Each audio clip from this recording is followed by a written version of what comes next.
भारत के इतिहास में ऐसी कई कहानियाँ हैं जिन पर पर्दा उठना अभी बाकी है। ऐसी कई कहानियाँ जो इस दुनिया में भारत को एक नया आयाम दे सकता है। यही एक कहानी है जिसका नाम है चंद्रगुप्त मौर्य और हेलेना की कहानी। एक ऐसी कहानी, एक ऐसा इतिहास जो हमेशा छुपाया गया। नमस्कार दोस्तों, मैं हूं आपका दोस्त कैलाश कुमार, आपके सामने एक और ऐतिहासिक विषय लेकर उपस्थित हूं। आज हम बात करेंगे चंद्रगुप्त मौर्य और हेलेना के प्रेम कहानी के बारे में। सिकंदर महान के सेनापति सेल्यूकस निकेटर की बेटी का नाम हेलेना था। एक दिन हेलेना ने चंद्रगुप्त को सात सात सैनिकों के साथ तलवारबाजी करते देखा। एक साथ सातों उनके ऊपर वार करते और वह हंसते हंसते उनके वारों को काट डालते। तभी वह उन्हें अपना दिल दे बैठी। एक तरह से चंद्रगुप्त और हेलेना की शादी यूनानी और भारतीय संस्कृति का मिलन थी और ये संदेश था कि युद्ध पर प्यार भारी पड़ता है। हेलेना सिकंदर सेनापति सेल्यूकस निकेटर की बेटी थी। क्योंकि सिकंदर का कोई वारिस नहीं था, इसलिए उसकी मौत के बाद उसके साम्राज्य को उसके सेनापतियों ने आपस में बांट लिया। सेल्यूकस को साम्राज्य का पूर्वी हिस्सा प्राप्त हुआ, जिसमें भारत का उत्तरी पश्चिमी हिस्सा भी शामिल था। सेल्यूकस की बेटी हेलेना एक अपूर्व सुंदरी थी, जिसे अपना बनाने की चाहत कई यूनानी नौजवान रखते थे। लेकिन हेलेना की आंखें तो किसी और को ढूंढ रही थी और वह थे चंद्रगुप्त मौर्य। दरअसल बात उन दिनों की है जब चंद्रगुप्त अपने गुरु चाणक्य की देखरेख में वाहिक प्रदेश में युद्ध विद्या का अभ्यास कर रहे थे। वह भी पाटलिपुत्र के राजा नहीं बने थे। एक दिन हेलेना ने देखा कि एक रोबीला और सुगठित शरीर वाला नौजवान एक साथ सात सात सैनिकों से तलवार पर हाथ आजमा रहा है। एक साथ सातों उसके ऊपर वार करते और वह हंसते हंसते उनके वारों को काट डालता।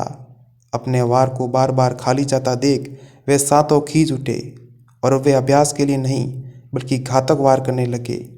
लेकिन वह नौजवान तो अब भी हंसे जा रहा था और आसानी से उनके वारों को विफल कर रहा था। ये नौजवान चंद्रगुप्त मौर्य था, जिसके सुंदर रूप, शालीन व्यवहार और तलवारबाजी के दांव पेच से हेलेना मंत्रमुग्ध होकर उन्हें अपना दिल दे बैठी। हेलेना हमेशा चंद्रगुप्त को एक नज़र देखने का बहाना ढूंढने में लगी रहती, यहाँ तक कि उसने अपने विश्वस्त सैनिकों और दासियों को चंद्रगुप्त की दिनचर्या पर नज़र रखने के लिए लगा दिया था। इस बीच चंद्रगुप्त चाणक्य की मदद से नंद वंश का नाश करने में सफल हो गए और उन्होंने उत्तर भारत में अपना साम्राज्य स्थापित कर लिया। चंद्रगुप्त को इस बात की कोई भनक नहीं लगी कि हेलेना उनसे प्यार करती है। एक बार वह अपनी राज व्यवस्था के सिलसिले में पाटलिपुत्र से वाहिक प्रदेश पहुंचे। एक दिन वह अपने कुछ सैनिकों के साथ झेलम नदी के किनारे घोड़े पर बैठे घूम फिर रहे थे।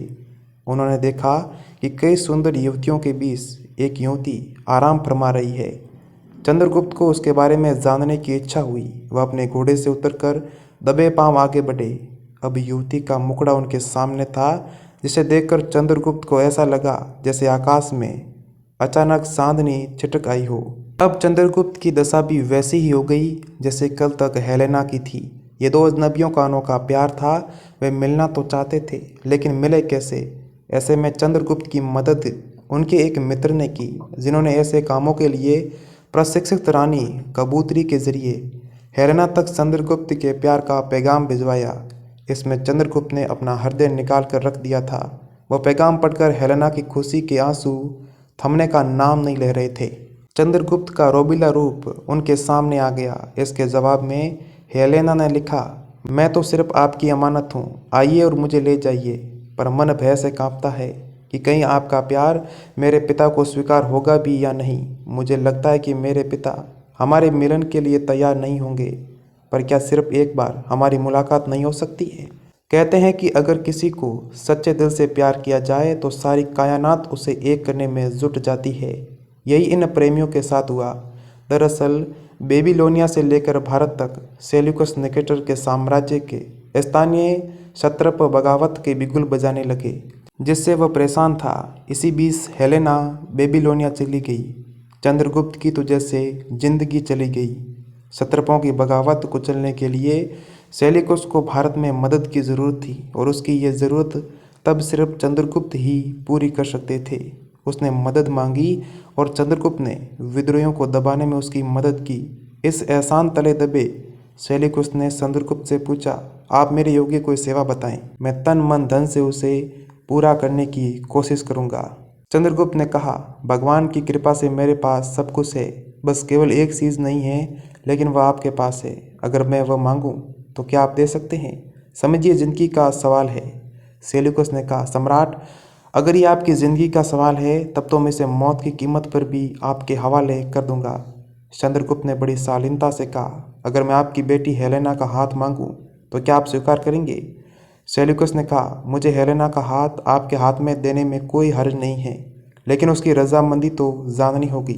सेल्यूकस सोच रहा था कि उसकी बेटी किसी हिंदुस्तानी को अपने शौहर के रूप में अपनाने को शायद राजी न हो, लेकिन तब उसे आश्चर्य हुआ जब हेलेना ने चंद्रगुप्त के साथ विवाह को प्रस्ताव को खुशी खुशी स्वीकार कर लिया। इतिहासकार बताते हैं कि चंद्रगुप्त भव्य बारात लेकर हेलेना से विवाह करने पहुंचा। विवाह के बाद चंद्रगुप्त हेलेना को लेकर पाटलिपुत्र आ गई। यही हेलेना बिंदुसार की सौतेली मां बनी।